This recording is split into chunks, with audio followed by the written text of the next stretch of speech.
Daniel Suarez pit road incident after the race. Yep. After the race finishes, you can hear him on the radio. He's like, "Where's that 48 and that one at?" Mm-hmm. It's like, "Oh, they finished like 4th and 6th or whatever it was."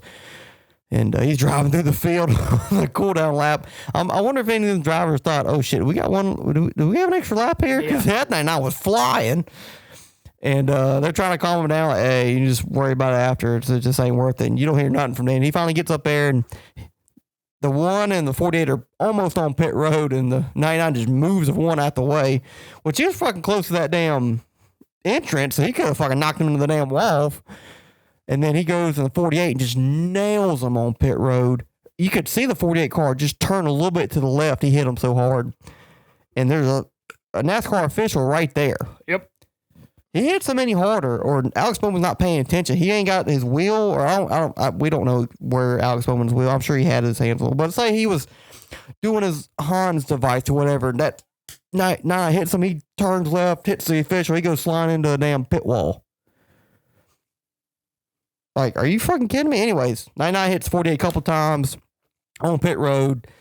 Finally, 48 brake checks him, and then Daniel gets out and bitches at Alex, and Alex is like, "No, that one did it to me." And the 99, and Daniel goes bitching at Ross. But what do you think about that situation? Dumb.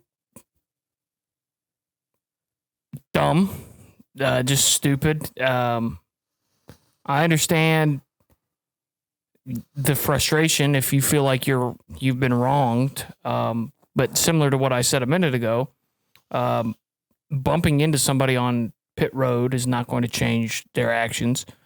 Talking about it on TV is not going to change what happened. You're going to have to whoop that ass. Daniel Suarez, if he wants to send a message to Alex Bowman or Ross Chastain, go fucking beat their ass. Like I said, I don't really know why Suarez was so angry, because literally, like you said, everybody in the field was racing the same way, other than like 3 guys. They were all doing the same shit. Like, what do you expect? And then to be angry at Bowman and be angry at Ross, who's your teammate, and to display your anger like that, and then to put people's lives in danger. I mean, you got a big, heavy stock car driving 45 down the road, and you're trying to wreck them with people standing around. It's dumb. It's just dumb. It's a bad decision. He's made several of them now. This is not a one-time occurrence for Daniel Suarez. He's making dumb decisions in this situation.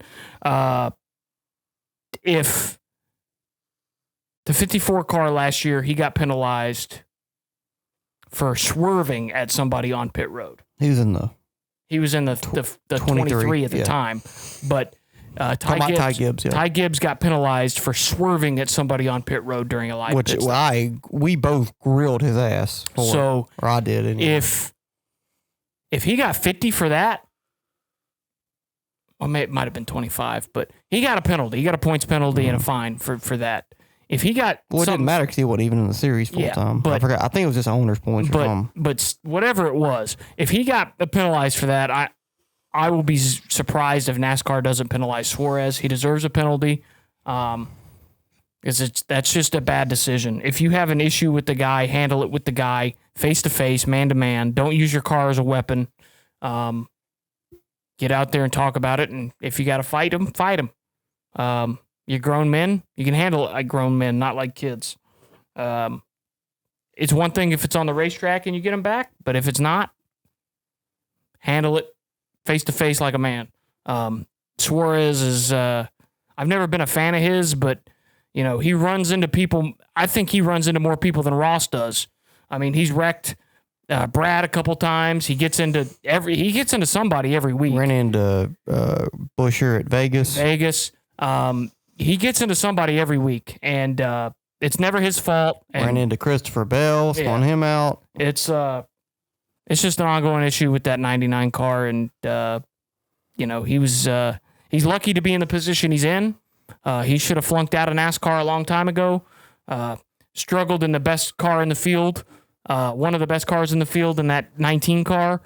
Couldn't make it at Joe Gibbs. Well, he's fast every week. I know, but I'm just saying he should have never got this opportunity based on his past experiences. He's a good driver. I'm not saying he's not, but however, what I'm saying is when he was in that 19 car, he sucked, even though it was a top 5 car in the field. Well, that car almost won the championship the year before. Literally was a spot away from winning the championship. But to be fair, he was a rookie. Fair. He got 2 years in that car, did he? Yeah, not? Second year there was no excuse. And then he got in the 41, which was Kurt Busch. With that one races the years before. Mm-hmm. You're no longer a rookie. You're a couple of years in. What did you do? Ran at the back. To be fair, that 41 has sucked since Kurt left. Fair, but, if you're that good of a driver, show something. And, he got even Gold Custer won a race in that damn car. Yeah, he got into the that back marker team, the Levine car. No, it wasn't Levine. It was Gaunt Brothers. And then, for whatever reason, Trackhouse said, hey, we'll give you a shot. And, he's made the most of this opportunity as far as the way he's run. But made the playoffs, won a race, been fast. He's fast this year. He is very lucky to be in this car. He is. And he is not acting like he's lucky to be in this car. He's not treating this like a lifetime opportunity. He's treating it like it's owed to him. And, everybody has their different quirks. He'll be in that car until... I just don't like his driving style. Yeah, he'll be in that car until sponsors don't want him in that car. But and I think he's good for sponsorship. I mean, he's Mexican-born driver. He's the only one in the top series of sports. He's got a lot of fans. Mm-hmm. Got a lot of sponsor backing. You can't blame him for being popular. I don't have a problem with him as a person. Like, his personality doesn't irk me. He doesn't get on my nerves when he talks. He just drives like an asshole. He just drives like an asshole.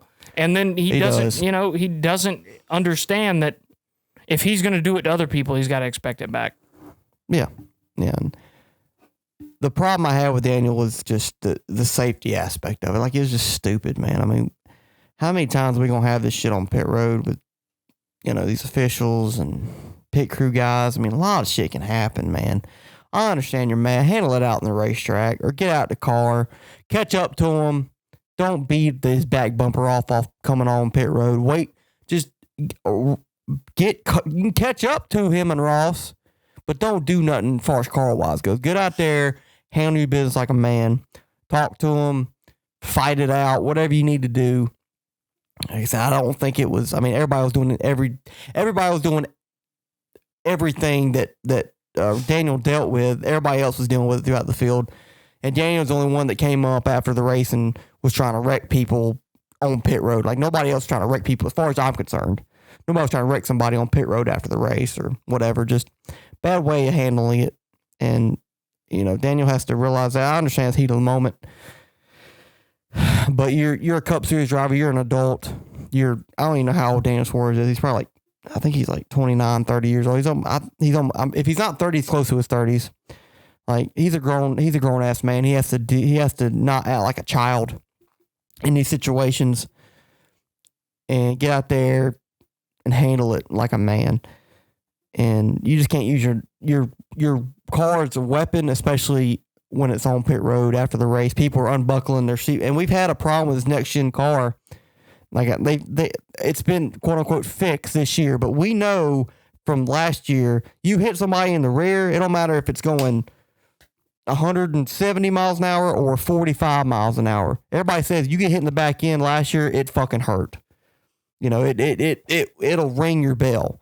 So especially after the race, when probably Alex Bowman is taking shit off and you hit him in the back, in the rear end like that, he's already had concussion problems last year. I mean, that's what kept him out of the playoffs last year. Literally the same driver. Like, I know he's probably not thinking about that in the moment, but he's got to use more self-awareness, man. It's just, like I said, these younger drivers, him, Bubba, fucking Ty Gibbs, like, these guys, they don't see the light at the end of the tunnel when it comes to some of these things. Like, I know you're mad. I know you want to show your displeasure, but there's way better ways to do it. There's safer ways to do it. And Daniel's he's too old to be doing this type of shit. And it's got to change. It's got to change. But the only problem is I don't think it'll change unless one, NASCAR finds him. Justin Marks talks to him about it, which doesn't seem like he was all that upset about it.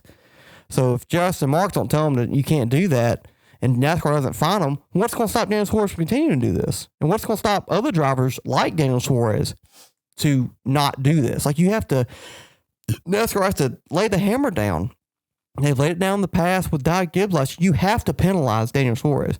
And as far as us recording right now, they have not penalized the 99 yet. And usually penalties come out on Tuesday or Wednesday.